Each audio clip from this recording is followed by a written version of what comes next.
Mesdames et messieurs, bonsoir et bienvenue dans cette édition d'information. Il avait promis une grande mobilisation et c'est fait. Le FNDC a réussi son pari. Des milliers de personnes, jeunes, femmes, vieux, ont répondu à son appel pour dire non à une nouvelle constitution, mais aussi et surtout dire non au troisième mandat. C'est un reportage de Mamadou Saliouba. Voilà l'image que voulait montrer le FNDC. Une foule compacte, une marée humaine sur plusieurs kilomètres. Des manifestants, des centaines de milliers de personnes en marche contre une nouvelle constitution, contre un troisième mandat du professeur Alpha Condé. Une détermination affirmée dans la mobilisation comme dans l'esprit de chaque manifestant. On se mobilise pour barrer le troisième mandat du professeur Alpha Condé. On le respecte, c'est vrai, mais il n'a qu'à respecter les deux mandats. Les deux mandats, ça suffit. Et nous, en 2020, nous, quel que soit, Amoulanfé, Amoulanfé. Amoulanfé, nous allons aller jusqu'au bout. Nous sommes prêts à lutter. C'est une question de vie ou de mort. Tout sauf une nouvelle constitution, non au troisième mandat. Massés comme des fourmis,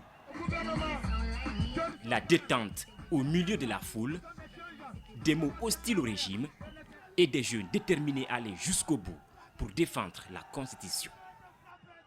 Nous ne sommes pas là contre quelqu'un, mais contre les dirigeants guinéens qui sont là, qui ne veulent pas qu'il y ait une progression. Et nous, la jeunesse, nous voulons progresser à bas un troisième mandat. On veut deux mandats, que ce soit Alpha, que ce soit quiconque, il va nous laisser. S'il tombe d'accord, il est le président, on le respecte, on lui donne tout le respect qu'il doit. Mais s'il est d'accord, on va lui montrer la grande porte, là où il doit sortir. Mais s'il n'est pas d'accord, c'est la fenêtre qui sort, c'est pas votre Je pense qu'il est fatigué. On est en train de tromper Alpha Condé. On est en train de tromper le gouvernement guinéen. On est fatigué. Il n'a qu'à se reposer.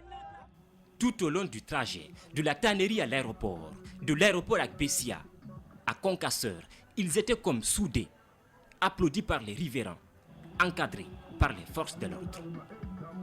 Dans le calme, dans la joie, le chef de file de l'opposition, Ibaouri, sympathise avec les riverains et les manifestants qui réclament la libération des membres du FNDC. Nous avons tous les leaders du FNDC, entendez par là, Front National pour la défense de la Constitution. Ils sont tous emprisonnés à la maison centrale. Dans ce pays, l'avenir et les souvenirs sont opposés. Ceux qui sont derrière Alpha Condé sont des souvenirs. Nous sommes des avenirs pour ce pays. Nous sommes là pour ça.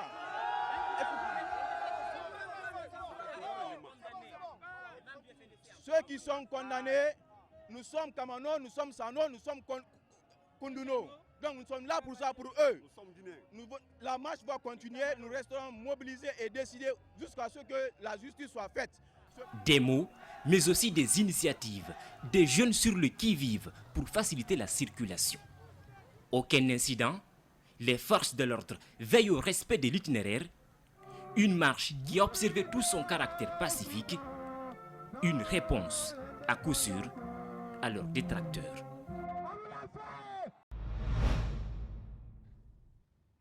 C'est un reportage de nos reporters Mamadou Saliouba et Ibrahima Soriseng Souma qui ont suivi cette marche pacifique. Et puis constat dans la capitale en marge de cette manifestation du FNDC, les activités sont paralysées par endroits malgré tout. La circulation reste visible sur des axes comme à Lombagny, comme Anko 5 également. Nos reporters Abdourahmane Ba et Ibrahima Souma ont également fait un tour et suivi.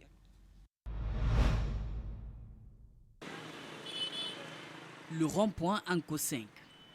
Ici, pas de routier pour régulariser la circulation. Et cela s'explique par l'effectif dérisoire des voitures sur la route. Les magasins sont fermés, seulement quelques commerçants qui ont exposé leurs marchandises. Direction Lambagny, où les taximans se réorientent pour essayer de compléter la recette journalière. Sur ce axe, tous ceux qui veulent rallier Kaloum le trouvent commode. Ici, la majorité des magasins restent cadenassés. Sur l'axe Anko-5-Koza, les voitures circulent à compte-gouttes. À ce niveau aussi, seuls les taxis sont à l'œuvre. Boutiques et magasins fermés. Non loin, une foule de manifestants en pleine ambiance, en attente des meneurs de la marche pour rejoindre la tannerie, point de départ. On attend les leaders politiques pour dès qu'ils vont arriver, on va descendre vers la tannerie. On attendra, c'est-à-dire mon chef de file opposition. On doit parler avec lui. Parce que toutes les choses, il faut qu'on fait combat à cause de lui. Démocratie, on ne peut pas aller sans lui. Est-ce que vous comprenez? Mais nous, ce qu'on veut qu'il n'a qu'à quitter. Il n'a qu'à quitter. Il n'a qu'à quitter. C'est pour se rencontrer à la tannerie, pour déparer là-bas jusqu'à la, comment dirais-je, au stade de 28 septembre. C'est ça. Sur le tronçon Koza-Bambeto, l'ambiance est à la marche du FNDC. Tous sont sortis rejoindre le mouvement. À Bambeto, le même constat, les points de commerce sont fermés. Et sur le rond-point, quelques véhicules en circulation. Seulement à cet endroit où l'on peut voir les forces d'intervention postées au carrefour. Si les activités sont paralysées à cet endroit, les jeunes manifestants ont pris d'assaut les rues pour exprimer leur opposition à une nouvelle constitution dans une ambiance festive.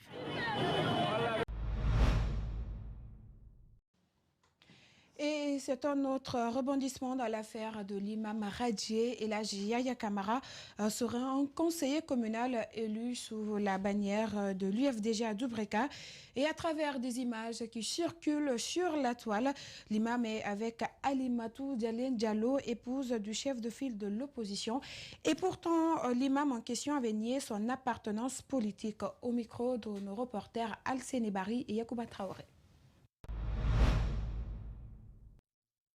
Mercredi matin, dans l'émission Les Grandes Gueules et à notre micro, El Hadji Yaya Kamara, l'imam Radjié de la mosquée de Kinefi Village, dans la commune de Ratouma, expliquait en ces termes concernant sa radiation.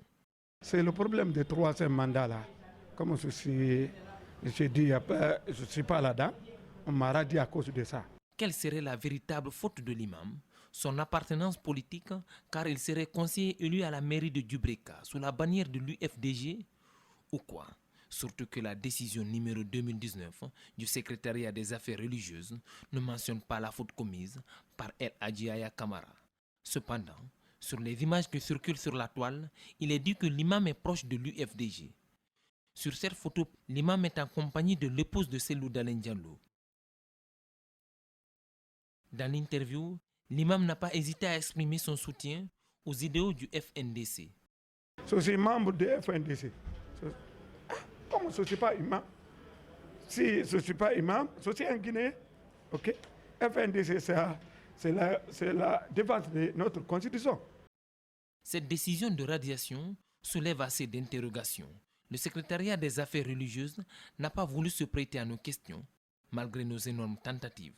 Une autre question qui taraude les esprits est de savoir si un imam devrait afficher sa position politique.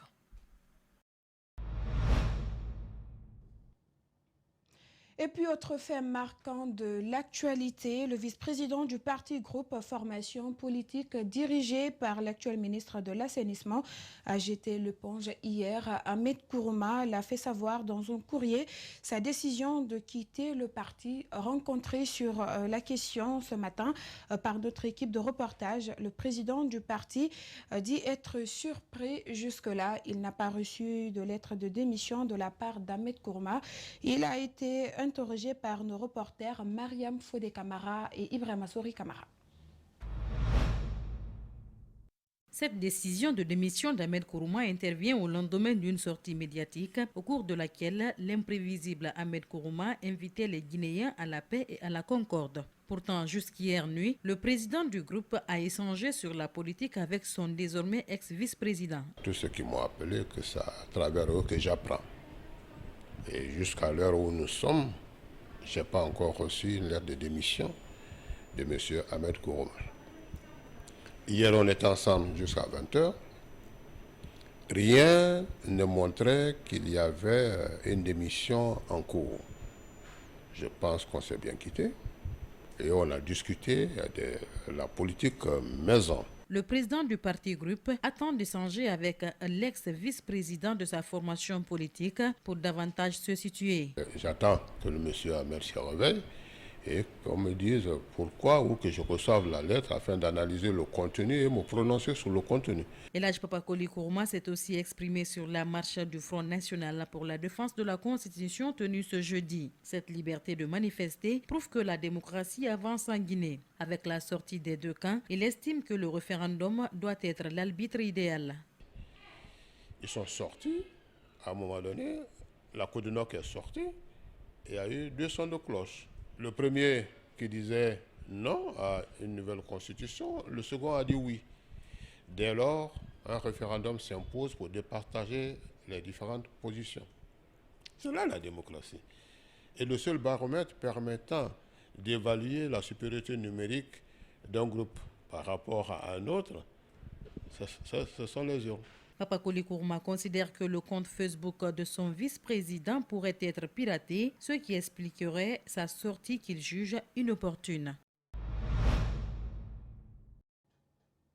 Et puis culture à présent, finale concours Miss Guinée 2019. Les lauréats sont entrés en possession de leur prix. Hier, la Miss Mariam Touré a reçu une somme de 1 200 €, ce qui équivaut à 12 000 francs guinéens, et donc ainsi que d'autres lots suivaient. 12 500 000, 7 500 000 et 5 millions, ce sont les montants dont bénéficient respectivement la Miss Guinée 2019 et ses 2 dauphines. Les candidates perdantes ont elles aussi bénéficié de plusieurs cadeaux offerts par le sponsor qui accompagne l'événement. La Miss a gagné, hein? Elle a gagné plein de cadeaux, elle a gagné voilà, un écran plasma.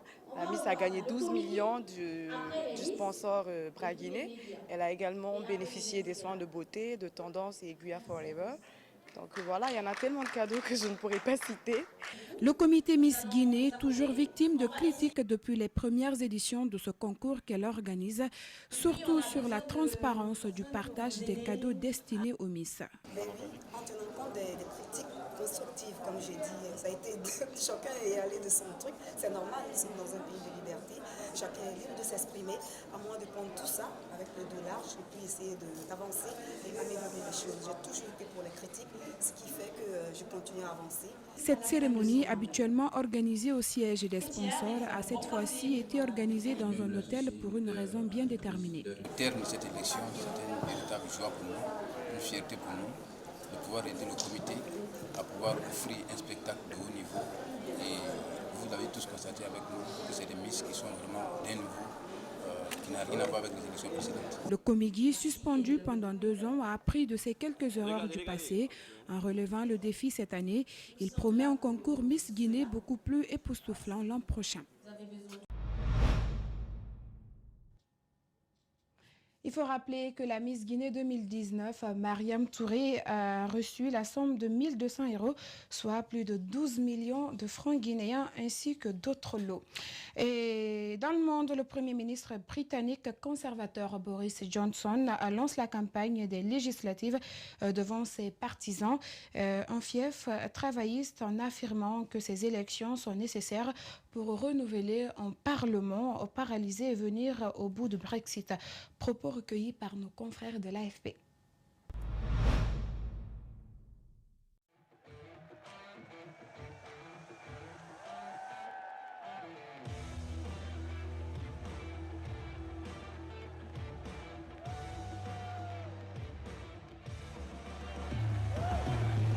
I didn't want an election, and no Prime Minister, frankly, I love my job, no Prime Minister wants an election, particularly when I'm enjoying, there's so much that we want to get on and do. But my friends, we have no choice. We have a parliament that is paralysed, blocked, generally incapable of digestive function as an anaconda that has swallowed a tapir. Let's make next year the year of prosperity and growth. Prosperity and growth, not the year of two chaotic referendums. And if I come back with a working majority in Parliament, then I will get Parliament working for you.